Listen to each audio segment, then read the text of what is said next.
E temos certeza de que lá de dentro do Congresso, o Emiliano e essa frente parlamentar terão as condições de lutar para que isso efetivamente ocorra, que é a regulamentação desses artigos que tratam do monopólio, do direito de resposta e, sobretudo, da liberdade de expressão. Nessa reunião também foi possível realizar algumas operações que eu considero extremamente significativas. Uma delas é eleger o blogueiro do ano. E elegemos o Cloaca News, que tem um trabalho corajoso, destemido no Rio Grande do Sul, de enfrentar um dos mais nocivos monopólios de comunicação do Brasil, que é o exercido pela RBS, afiliada da Globo no Rio Grande do Sul. O Cloaca faz um trabalho infatigável, inclusive denunciou o fato de que o dono da RBS, o Nelson Sirotsky, é processado por lavagem de dinheiro numa ação que corre em segredo de justiça, é óbvio, na Justiça Federal. Também por sugestão do Miro, nosso presidente, criamos o prêmio Corvo. O Corvo, como sabem, era como a última hora chamava o Carlos Lacerda. Lacerda era um golpista infatigável e tinha um caricaturista na última hora que pintava o Lacerda como o Corvo. Lacerda tinha umas olheiras profundas. Eu não me lembro disso, não é do meu tempo, mas eu sei que pelo que leio nos jornais, nos livros de história que o Emiliano usa na faculdade de comunicação. Lacerda tinha umas olheiras profundas, e aí o caricaturista da última hora pintou o Lacerda como um corvo, todo preto. Hoje quem mais pareceria com Lacerda fisicamente talvez fosse o Gilmar Mendes. E aí agraciamos alguém muito especial com o troféu O Corvo, que foi a Judite Brito, presidente da Associação Nacional dos Jornais, e por um motivo que ainda não consegui entender, ela até hoje não foi lá à sede do Barão recolher o seu prêmio. É inacreditável. É um desrespeito, um menosprezo total. E aí também nessa mesma época, meus colegas de Barão de Itararé, Miro, Azenha, Rodrigo Viana, Rovai, se reuniram com o Paulo Teixeira e, se não me engano, mais um outro deputado da bancada do PT em São Paulo, e surgiu a ideia pioneira, seminal, da criação dessa que é hoje a nossa grande esperança, que é a Frente Parlamentar do Emiliano. Foi num restaurante na beira de uma avenida de muito movimento lá em São Paulo, onde se encontram por volta de 3, 4 horas da manhã algumas jovens que têm uma atividade profissional mais noturna, que é um restaurante chamado Sujinho, que se incorporou à nossa história. E foi aí no Sujinho que surgiu, nessa companhia edificante, que nasceu a Frente Parlamentar. Talvez a deputada Arondina não deva saber dessa parte da história, mas essa que é a verdade histórica, né, Miro? E nessa época também, quando fizemos o primeiro encontro nacional, ganhamos o epíteto de blogs sujos, que nos concedeu o então candidato à presidência da República, que eu no blog Conversa Fiada chamo de Padim Padisserra, Serra com C, para homenagear a maneira pela qual ele incorporou todos os princípios do mais sinistro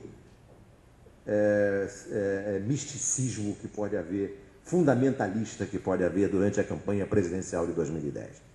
Agora nós vamos para o segundo encontro.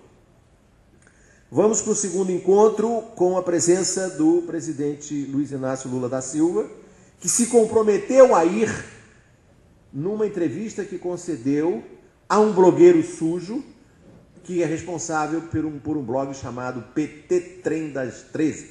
Como é que é, Miro? É PT Trem das 13. Foi numa entrevista ao PT Trem das 13 que o Lula disse que ia e vai estar lá na abertura do Congresso de Brasília na sexta-feira à noite. O presidente Lula também nos honrou com a primeira entrevista que um presidente da República deu a blogueiros, todos eles blogueiros sujos, não havia nenhum limpo lá, até onde a história registra, foi um problema, não havia também desodorante à disposição, foi uma coisa horrível no Palácio do Planalto, eram todos sujos. E foi o presidente Lula que deu. Mas agora, quando nos preparamos para esse segundo encontro, temos diante de nós não o que comemorar. E é isso que é bom termos em perspectiva, e disso não podemos nos esquecer. Nós vamos para o segundo encontro de blogueiros sujos sem ter um marco regulatório, sem ter uma lei de médios.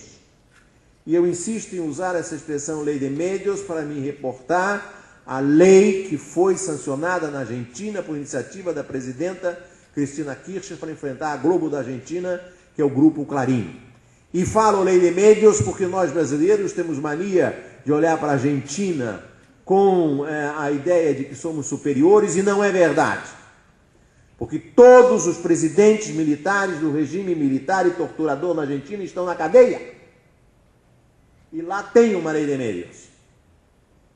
Lá tem uma lei de médios que impede a propriedade cruzada, estabeleceu limites para a expansão do Grupo Clarim e foi aprovada no Congresso.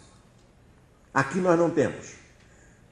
O presidente Lula não fez, pediu ao Franklin Martins para fazer um projeto aos 44 do segundo tempo, no fim do mandato dele. O Franklin, que é um homem sério, colega nosso, meu e do Marcos, no colégio de aplicação. O Franklin, não é por isso que ele é sério, né, Marcos? Mas enfim, isso ajuda a explicar a seriedade do Franklin. O Franklin fez um projeto de lei de médios, entregou ao Paulo Bernardo e deselegantemente o ministro Paulo Bernardo tratou esse projeto como se fosse irrelevante. Eu acho que nós temos diante de nós a obrigação de continuar a lutar diante do governo Dilma Rousseff por alguns pontos centrais do que será ou seria uma lei de médios efetivamente democrática e republicana. Contra a propriedade cruzada, ou seja, no mesmo mercado, haver o que existe hoje no Brasil da maneira mais despudorada, que é o mesmo grupo de comunicação deter a televisão aberta, TV por assinatura, o jornal, a rádio, o portal na internet. Isso acontece aqui na Bahia, isso acontece no Maranhão do José Sarney e do Edson Lobão, acontece no Ceará do Tasso Gereissati e acontece em muitos outros pontos de cidades do interior do Brasil, onde o predomínio de um único grupo de comunicação é total. Isso não é só nas capitais.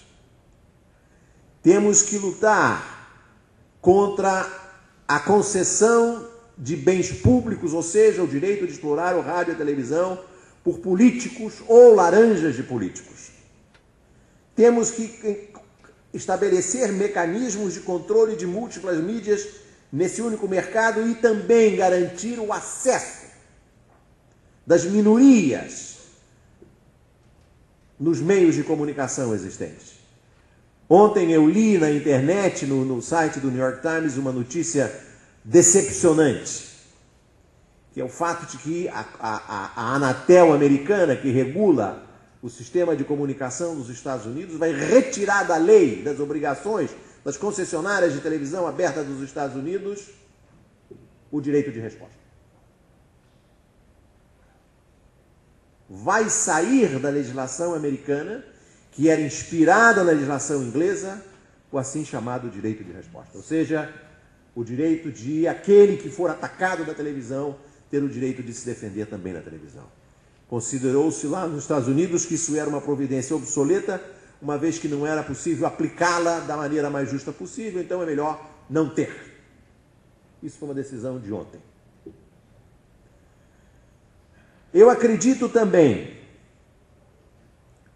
que o governo Dilma Rousseff já teve mais possibilidades de, logo no início do governo, chegar ao Congresso com uma lei de médios efetivamente inovadora.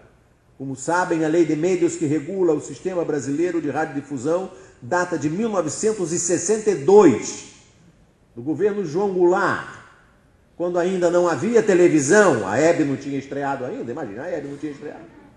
Não tinha televisão, não tinha internet, não tinha telefone celular. E essa é a lei que nos regula hoje E esse vácuo institucional beneficia quem? Beneficia o mais forte. Como eu dizia lá na Globo, que o Roberto Marinho, se pudesse, ele interrompia o movimento de rotação e translação da terra, porque do jeito que estava bom. Não queria mexer em nada. Por quê? Porque não tinha lei. E quando houve a falência do Grupo Associados, da TV Tupi, no governo Geisel para o governo Figueiredo, o Roberto Marinho teve o poder de escolher com quem ele ia concorrer. E ele escolheu o Silvio Santos da TV Manchete. Ele que escolheu. E agora existe a possibilidade, se não é uma possibilidade remota, de que o grupo Silvio Santos entre em decomposição, e aí nós vamos ver, diante do governo Dilma, ter que tomar uma decisão muito séria. Eu acho que também temos diante de nós o grande desafio, que é o desafio da banda larga, e o Marcos amanhã vai tratar disso com muito mais propriedade do que eu, mas eu acho que não há a menor dúvida de que é tarefa nossa lutar por uma banda larga universal que chegue aos mais longínquos rincões do país, nos grotões desse país, banda larga de 1 mega e banda larga de R$30 por mês. Essa semana foi assinado o primeiro contrato de provedor com a Telebrás, não é isso, Marcos? Numa cidadezinha perto de Brasília, e já saiu a R$35. Começou mal, Miro. Era para ser a 30, já saiu a 35. Eu acho que existe o sério risco de o PNBL, o Plano Nacional de Banda Larga, ser capturado pelas companhias telefônicas privadas. Haver um acordão que seja, em última instância, uma atualização do terceiro turno da privatização do governo Fernando Henrique Cardoso. O primeiro turno foi quando o Fernando Henrique Cardoso deu, de mão beijada, os fundos de pensão para a privatização da telefonia brasileira, e o BNDES financiava as empresas que privatizavam, financiou inclusive uma empresinha chamada AES, que é responsável pela distribuição de energia em São Paulo, e hoje está na Folha de São Paulo a notícia de que o governador de São Paulo diz que quando chove, a AES não garante luz. É um negócio estarrecedor, Emiliano. A empresa distribuidora de energia é a AES, que é uma das maiores empresas americanas, falida. Manchete da Folha, o governador diz, quando chove não tem luz. E como não tem luz, quebram lá os motores da empresa de água, a Sabesp, e falta água. Quer dizer, quando chove não tem água nem tem luz. Não, é uma coisa maravilhosa. E isso foi a privatização que o BNDES financiou. Como foi o BNDES que financiou o seu Daniel Dantas. E houve aquele momento Péricles de Atenas do governo Fernando Henrique, quando o Ricardo Sérgio de Oliveira, que era chefe de campanha do Fernando Henrique do Serra, se virou para o ministro das Comunicações, o Oscar Mendonça de Barros, e disse assim, se isso der M, 3 pontinhos, estamos todos no mesmo barco. O que era dar M? Dar M era dar uma garantia de financiamento do Banco do Brasil para o Daniel Dantas poder comprar a empresa de telefonia lá do Rio Grande do Sul, que deu origem ao Brasil Telecom, e o Marcos deve conhecer esse episódio com muito mais profundidade do que eu.